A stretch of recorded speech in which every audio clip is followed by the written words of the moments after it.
Semper Reformanda, always reforming. This tired old phrase is trotted out on each Reformation Sunday by preachers like myself to encourage our listeners to embrace the need for the reformation of the church to continue. However appealing it may sound, Semper Reformanda, to be always reforming, is not a task which is often embraced by the church. Take, for example, preachers. We who are called to earnestly exhort our listeners to be about the task of reforming the church. We preachers, we all too often fail to reform our own preaching, especially when it comes to Reformation Sunday. A quick review of some of my sermons and my colleagues' sermons written for this occasion reveal a tendency to narrow our focus upon the story, or the legend, or dare I say it, the myth, that on October 31st, 1517, the Reverend Doctor Martin Luther nailed his 95 Theses to the door of the Castle Church in Wittenberg and launched the Reformation. We proclaim the central thesis of Dr. Luther's theology that we are justified not by church rules or doctrine, but rather we are saved by the grace of God by faith in Christ. Then we all sing a few verses of the Good Doctor's A Mighty Fortress and give thanks that we have been set free from the errors of the church's past and move quickly on to next week's celebration of All Saints. Alas, our annual Protestant Reformation rituals are in and of themselves designed to free us from the burden of always reforming. So on this Reformation Sunday, I would like to embrace the Reformation tradition of preaching aloud Semper Reformanda by giving thanks that on this Reformation Sunday, the church's pandemic predicament makes it impossible for the church to do anything but reform. In the words of the wise Dr. Luther, "Here we stand, for we can do no other." Here I stand in an empty sanctuary, for we can do no other. 10 months ago, this sanctuary was effectively shut down, and I've been leading worship from my home to your home. Remaining physically distant is what loving our neighbor looks like in 2020. So here I stand, alone, preaching into a camera on my phone, trusting that the miracles of technology will bring us together. What I wouldn't give to see this sanctuary filled with your smiling faces. I miss you all. And my longing for the traditions of old is only accentuated by the reality that we are headed into what promises to be a long, dark, and difficult winter. There's no end in sight. So we must content ourselves with our hopes and dreams of a vaccine to cure what ails us. Or do we? I know that many of us are blessed with the wherewithal to hunker down in our homes and sit this winter out as we wait for the scientists to do their magic. If you're watching this on a screen, you, like me, are among the wealthiest people on the planet. And while we are not immune to COVID, we are insulated in ways that the poor, the dispossessed, the oppressed, and the homeless can only dream of. So, if we are careful, follow all the rules, and forgo some of the pleasures we used to take for granted, we stand a pretty good chance of survival. Well, today, on this strange Reformation Sunday, I am here as your preacher to proclaim that survival is not enough. I want us to consider the possibility, indeed the hope, that we can do so much more than simply survive this pandemic. I stand here today to encourage us all to consider the hope which comes from Semper Reformanda, the hope found when we truly engage in the process of always reforming. I believe that our Lutheran heritage will stand us in good stead if we manage to shift our gaze from the legend of Martin Luther's mythical nailing of his 95 Theses upon the doors of the church to focus our attention upon the all too real events which took place in Luther's actual life some 10 years after his initial challenge to reform. So let's shift our gaze some 10 years beyond the legendary events of 1517 to the summer of 1527, when the plague came knocking on all the doors of the people of Wittenberg. The Black Plague, unlike COVID-19, was an epidemic, not a pandemic.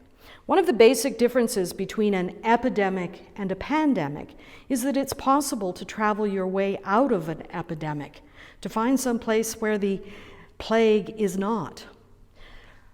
For even though the epidemic known as the Black Plague covered most of Europe and killed over 20% of the population, it was indeed possible for people to escape the cities and towns ravaged by the plague. Indeed, Martin Luther's wealthy patrons urged him to leave Wittenberg for the relative safety of a country estate. Luther refused, insisting that his calling as a pastor required him to exercise his love for his neighbors by remaining in the city to minister to the needs of the sick and the dying. As summer turned to autumn, Luther despaired for the safety of his pregnant wife Katie, and Luther's infant son became ill. Incidentally, it is said that Luther's dire worries about the lives of his wife, son, and unborn child provided the impetus for the words of the Reformation hymn, "A Mighty Fortress." Luther could have safely sat out the ravages which the plague visited on Wittenberg, but he chose instead to engage the circumstances in which he and his neighbors found themselves. He did so not just by staying put. Luther used the latest technology available to reach out beyond himself and those he cared about, to address and engage the reality in which his whole world was languishing. Just 10 years earlier, Luther's 95 Theses had traveled the length and breadth of Europe thanks to the ability of a newly invented printing press to produce newfangled ways of communicating information, ideas, and even the Bible itself. The world went from scribes hand-producing one Bible a year to printing presses which could produce a Bible in a day. The printing press's impact on the daily lives of millions was astounding. The exponential increase in the availability of books radically changed the power dynamic of the church. But it was the printing of short tracts which radically changed the political impact of theologians in the town square. In addition to changing the church, Martin Luther's embrace of this new technology changed the world. During the depths of the plague's ravaging of Wittenberg, Luther took advantage of the power of the printing press to produce a short tract in the newest format that was all the rage of the day. It was known in German as Flugschriften, flying writings in English. We would say flyer. These newfangled flyers functioned as the Twitter feeds of the Reformation. On the subject of the plague, Luther wrote this: "Now, if a deadly epidemic strikes, we should stay where we are, make our preparations, and take courage in the fact that we are mutually bound together, as previously indicated, so that we cannot desert one another or flee from one another. Use medicine," wrote Luther. "Use medicine, take potions which can help you. Fumigate your house, yard, and street. Shun persons and places wherever your neighbor does not need your presence or has recovered, and act like a person who wants to help put out the burning city.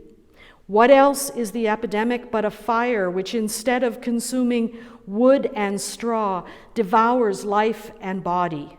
Luther continued, I shall fumigate, help purify the air, administer medicine, and take it. I shall avoid places and persons where my presence is not needed, in order not to become contaminated, and thus, perchance, infect and pollute others, and so cause their death as a result of my negligence.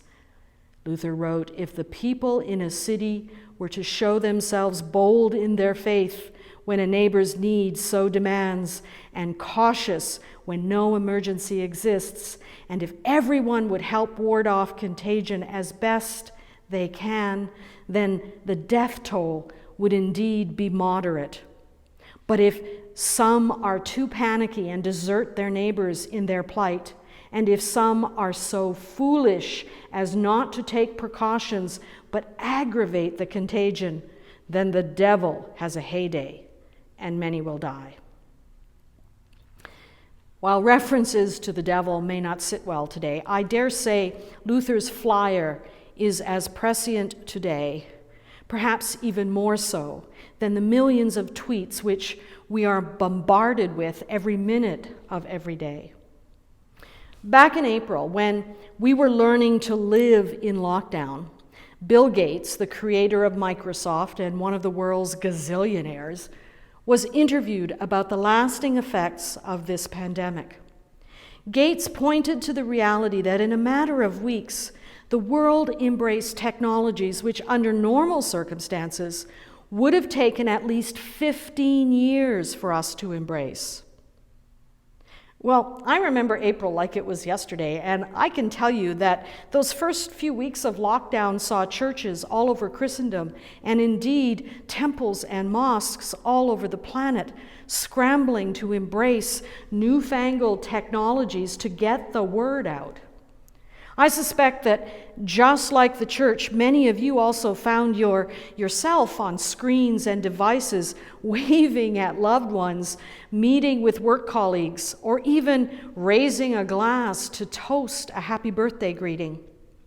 Scrambling to get worship services online became the bane of my existence. Martin Luther himself, who was famous for his ability to swear, would have blushed at my language as I struggled to navigate new technology. Faith leaders all over the planet continue to swap stories with one another about the horrors of trying to render and upload videos. I know we'll be able to laugh about all of this someday, but until then, let me warn you not to expect good pastoral care whilst your pastor is fighting with her computer.